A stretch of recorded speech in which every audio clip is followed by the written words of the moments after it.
Bill పాండేలకి అడ్డాగా మారాయి కొన్ని రెస్టారెంట్లు, హోటల్.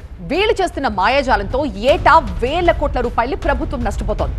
బిల్లింగ్ సాఫ్ట్వేర్లోని లోపాలతో కొంతమంది నిర్వాహకులు ప్రభుత్వం కళ్ళకి గంతలు కట్టేస్తున్నారు. అసలేంటి బిల్లింగ్ స్కామ్? ఇది ఎలా జరుగుతుంది? ఏపీలోని పలు రెస్టారెంట్లలో సోదాలు నిర్వహించింది ఐటీ శాఖ. విశాఖలోని సెలబ్రేషన్స్ రెస్టారెంట్ తో పాటు 4 చోట్ల ఏకకాలంలో ఐటీ అధికారులు తనిఖీలు చేశారు. రికార్డులను డిజిటల్ గా తొలగించినట్టు ఆధారాలు లభించడంతో ఆన్లైన్ పేమెంట్లు, డిజిటల్ డేటాపై అధికారులు ఫోకస్ పెట్టారు. దీంతో కంప్యూటర్ డేటాను పరిశీలించారు. అలాగే నెల్లూరు వెంగమాంబ రెస్టారెంట్ తో పాటు రాజమండ్రి బార్కాస్ అరేబియన్ మండిలోనూ ఐటీ సోదాలు నిర్వహించింది. దేశవ్యాప్తంగా నిర్వహించిన దాడుల్లో కోట్ల రూపాయల విలువైన డిజిటల్ రికార్డులు తొలగించినట్లు ఆధారాలు లభించడంతో ఈ తనిఖీలు జరిగాయి. కస్టమర్ల నుండి వసూలు చేసిన జీఎస్టీని ప్రభుత్వానికి కట్టకుండా ఓ ప్లాన్ ప్రకారం ఎగ్గొడుతున్నాయి. కొన్ని రెస్టారెంట్లు, హోటల్స్ వీళ్లు చేస్తున్న మాయాజాలంతో ఏటా వేల కోట్ల రూపాయలు నష్టపోతోంది ప్రభుత్వం. గత ఈ 5 ఏళ్ల కాలంలో అక్షరాల 70,000 కోట్ల రూపాయల టర్నోవర్ను రెస్టారెంట్లు దాచిపెట్టినట్టు ఇటీవల గుర్తించారు అధికారులు.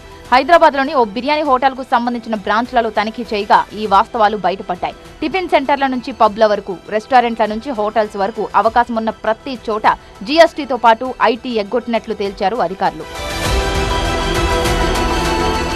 మొత్తం 4 లేయర్లలో బిల్లింగ్ స్కామ్ జరుగుతున్నట్లు ఐటీ అధికారుల రైడ్లో తేలింది. మనం కట్టిన బిల్ బయటికి జెన్యూన్ గానే కనిపించిన సాఫ్ట్వేర్ మాయాజాలంతో మనం కట్టిన బిల్లులు మొత్తం గాయబైపోతున్నాయి. రెస్టారెంట్లు, హోటల్స్ ఉపయోగించే బిల్లింగ్ సాఫ్ట్వేర్ లోనే ఈ గోల్మాల్ జరుగుతోంది. మనం కట్టిన బిల్ ట్రాన్సాక్షన్ పూర్తయ్యాక బ్యాక్గ్రౌండ్ యాక్సెస్ ద్వారా బిల్లింగ్ డేటా మొత్తం చేంజ్ అయ్యేలా చేస్తున్నారు. మరికొన్ని సందర్భాల్లో మొత్తం 30 రోజుల డేటాను ఒకేసారి తొలగించేలా బల్క్ డిలీషన్ కూడా జరుగుతుంది. దీంతో జీఎస్టీతో పాటు టర్నోవర్ కూడా మాయమైపోతోంది. ఐటీ అధికారులు గుజరాత్ లో ఉన్న మెయిన్ సర్వర్ కు వెళ్లి అక్కడ బ్యాక్ ఎండ్ డేటాను పరిశీలించగా టోటల్ స్కామ్ బయటపడింది. రాష్ట్రాల వారీగా డిలీషన్ వివరాలు చూస్తే కర్ణాటక టాప్ ప్లేస్ లో ఉండగా సెకండ్ ప్లేస్ లో తెలంగాణ, థర్డ్ ప్లేస్ లో తమిళనాడు ఉన్నట్టు గుర్తించారు. ఆ తర్వాతి స్థానాల్లో మహారాష్ట్ర, గుజరాత్, ఆంధ్రప్రదేశ్ ఉన్నట్లు ఐటీ లెక్కల్లో తేలింది. జీఎస్టీ బిల్ మాయాజాలంపై దేశవ్యాప్తంగా ఐటీ అలర్ట్ అయింది. Central board of direct taxes దేశవ్యాప్తంగా దర్యాప్తు చేపట్టాలని ఆదేశించింది. ఇందులో భాగంగానే ఏపీలోని విశాఖ, రాజమండ్రి, నెల్లూరులో ముమ్మర తనిఖీలు జరిగాయి.